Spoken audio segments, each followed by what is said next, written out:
നമ്മൾ മലയാളികൾ എന്നും ആഘോഷിച്ചിട്ടുള്ള ഒന്നാണ് സൂപ്പർ വുമൺ എന്ന് പറയുന്ന സങ്കല്പം. ഓഫീസിലെ ഫയലുകൾക്കിടയിൽ നിന്ന് വൈകുന്നേരം വീട്ടിലെത്തി മീൻകറിയും വെച്ച് കുട്ടികളുടെ ഹോംവർക്ക് നോക്കി വയസ്സായ പാരന്റ്സിന് മരുന്നും കൊടുത്ത് പുഞ്ചിരിയോടെ നിൽക്കുന്ന ആ സ്ത്രീ. എന്നാൽ ഈ പുഞ്ചിരിക്ക് പിന്നിലെ പൊള്ളുന്ന യാഥാർത്ഥ്യം നമ്മൾ എപ്പോഴെങ്കിലും അന്വേഷിച്ചിട്ടുണ്ടോ? 2 സ്ലൈസ് ബ്രെഡുകൾക്കിടയിൽ അമർന്നിരിക്കുന്ന മസാല പോലെ സ്വന്തം കുട്ടികൾക്കും വാർദ്ധക്യത്തിലെത്തിയ പാരന്റ്സിനും ഇടയിൽ ശ്വാസം മുട്ടുന്ന ഒരു വലിയ ജനവിഭാഗം നമുക്കിടയിലുണ്ട്.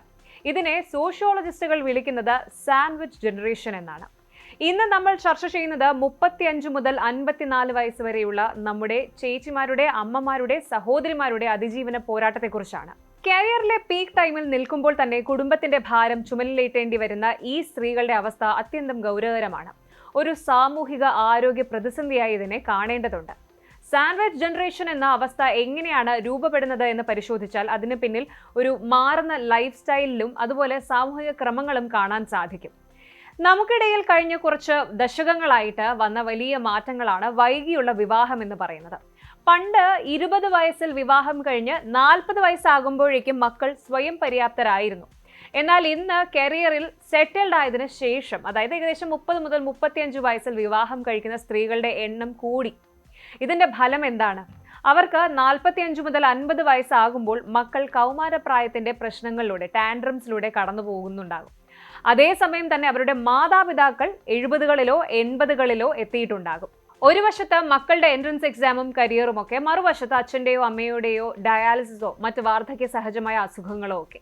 ഇതിനിടയിലാണ് ഇവർ സ്വന്തം ഓഫീസിലെ മീറ്റിങ്ങുകളും ടാർഗറ്റുകളും മാനേജ് ചെയ്യുന്നത്.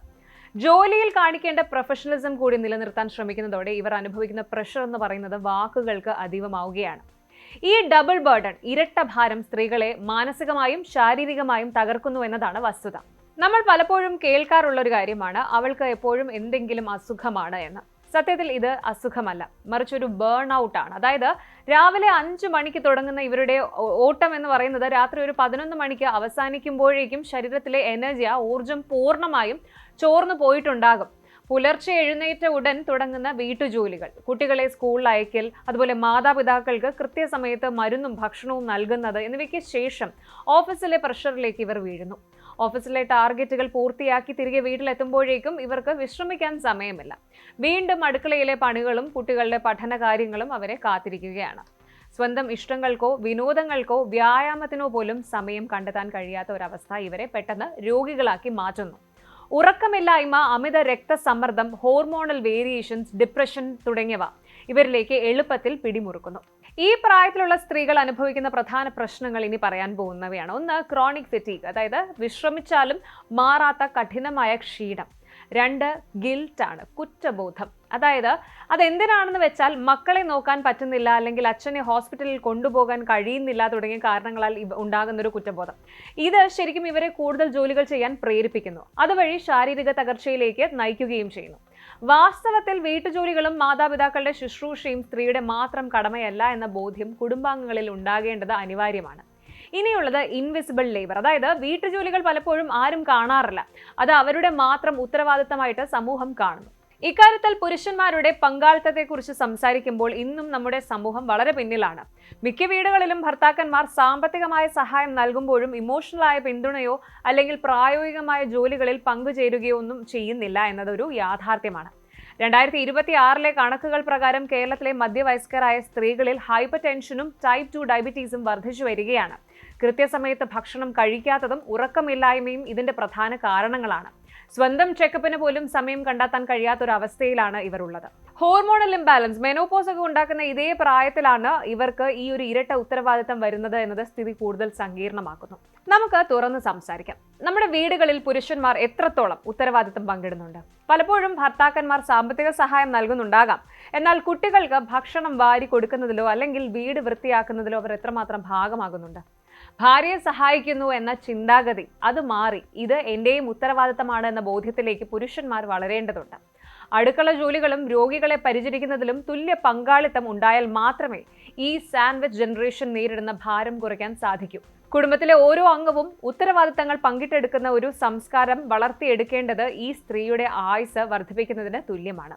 അതുപോലെ കരിയറിലെ ഏറ്റവും പ്രധാനപ്പെട്ട സമയമാണിത്. പ്രൊമോഷനുകൾ കാത്തിരിക്കുന്ന സമയം. എന്നാൽ വീട്ടിലൊരു അത്യാഹിതം വന്നാൽ ആദ്യം ലീവ് എടുക്കുന്നത് ഈ പറയുന്ന സ്ത്രീകളായിരിക്കും. ഇത് അവരുടെ പ്രൊഫഷണൽ ഗ്രോത്തിനെ ബാധിക്കുന്നു. പല കമ്പനികളും ഇപ്പോഴും ഫ്ലെക്സി വർക്ക് അല്ലെങ്കിൽ മെന്റൽ ഹെൽത്ത് സപ്പോർട്ട് നൽകുന്ന കാര്യത്തിൽ വിമുഖത കാണിക്കുന്നുമുണ്ട്. സ്ത്രീകളുടെ ഈ പ്രശ്നത്തെ ഗൗരവകരമായ ഒരു തൊഴിൽ പ്രശ്നമായി കൂടി കാണേണ്ടതുണ്ട്. നമ്മുടെ സ്ത്രീകൾ ആദ്യം ചെയ്യേണ്ടത് സെൽഫ് കെയർ ഒരു ആഡംബരമല്ല, മറിച്ചൊരു അത്യാവശ്യമാണ് എന്ന തിരിച്ചറിയുകയാണ്. മറ്റുള്ളവരെ പരിചരിക്കുന്നതിനിടയിൽ സ്വന്തം ശരീരം നൽകുന്ന മുന്നറിയിപ്പുകൾ അവഗണിക്കാതിരിക്കാൻ സ്ത്രീകൾ ശ്രദ്ധിക്കണം. ദിവസവും കുറഞ്ഞത് അരമണിക്കൂർ തനിക്കായി മാത്രം മാറ്റിവെക്കുക. ഇഷ്ടമുള്ള വിനോദങ്ങളിൽ ഏർപ്പെടുക, സുഹൃത്തുക്കളുമായി സമയം ചെലവഴിക്കുക എന്നിവ മാനസികാരോഗ്യം നിലനിർത്താൻ സഹായിക്കും. ഇനി ആസ്ക് ഫോർ ഹെൽപ്പ്, അതായത് സഹായം ചോദിക്കാൻ മടിക്കരുത്. അത് ഭർത്താക്കന്മാരോടോ അല്ലെങ്കിൽ മക്കളോടോ അല്ലെങ്കിൽ പ്രൊഫഷണൽ ആയിട്ടുള്ള ഹോം നഴ്സുമാരോടോ ആരോടോ ആവാം. ഇനി സെറ്റ് ബൗണ്ടറീസ്, അതായത് എല്ലാ കാര്യങ്ങളും പെർഫെക്റ്റ് ആയിട്ട് ചെയ്യണമെന്ന വാശി ഉപേക്ഷിക്കുക. ചിലപ്പോൾ വീട് അല്പം വൃത്തികേടായി കിടന്നാലും കുഴപ്പമില്ല എന്ന് സമ്മതിക്കാൻ പഠിക്കുക. ഇനി 30-minute റൂളാണ്. അതായത് ദിവസവും കുറഞ്ഞത് നേരത്തെ പറഞ്ഞ പോലെ അരമണിക്കൂറെങ്കിലും നിങ്ങൾക്കായി മാത്രം മാറ്റിവെക്കുക. പാട്ട് കേൾക്കാനോ ഇഷ്ടമുള്ള വിനോദങ്ങളിൽ ഏർപ്പെടാനോ അല്ലെങ്കിൽ സുഹൃത്തുക്കളുമായോ ബന്ധുക്കളുമായോ സമയം ചെലവഴിക്കാനോ വ്യായാമം ചെയ്യാനോ അല്ലെങ്കിൽ വെറുതെ ഇരിക്കാനോ ഇത് ഉപയോഗിക്കാം. ചുരുക്കത്തിൽ സാൻഡ്വിച്ച് ജനറേഷൻ എന്നത് വെറും ഒരു വാക്കല്ല, അത് നമ്മുടെ വീടുകളിൽ ജീവശ്വാസം മുട്ടിക്കഴിയുന്ന ലക്ഷക്കണക്കിന് സ്ത്രീകളുടെ ജീവിതമാണ്. അവർക്ക് വേണ്ടത് ആദരവോ സൂപ്പർ വുമൺ പട്ടമോ ഒന്നുമല്ല, മറിച്ച് അവരെ മനസ്സിലാക്കുന്ന ഒരു കുടുംബത്തെയും സഹായഹസ്തം നീട്ടുന്ന ഒരു പങ്കാളിയുമാണ്. അച്ഛന്റെ മരുന്ന് ഓർമ്മിക്കാനും മക്കളുടെ യൂണിഫോം തേക്കാനും ഒരു പെണ്ണിനെ മാത്രം ഏൽപ്പിക്കുന്ന ആ ഒരു രീതി നമുക്കങ്ങ് മാറ്റാം. കുടുംബം എന്നത് ഒരു ടീം വർക്ക് ആണെന്ന് തിരിച്ചറിയുന്നിടത്ത് മാത്രമേ ഈ സാൻഡ്വിച്ച് ജനറേഷൻ അനുഭവിക്കുന്ന അല്ലെങ്കിൽ നേരിടുന്ന ആ ഒരു പ്രഷർ കുറയ്ക്കാൻ സാധിക്കൂ. ഓർക്കുക, നിശബ്ദമായി അവർ നടത്തുന്ന ഈ ഒരു പോരാട്ടം പലപ്പോഴും അവരുടെ ജീവൻ തന്നെയാണ് ഹോമിക്കുന്നത്. നമുക്കവരെ ശ്വാസം മുട്ടിക്കാതിരിക്കാം, പകരം കൂടെ നിൽക്കാം.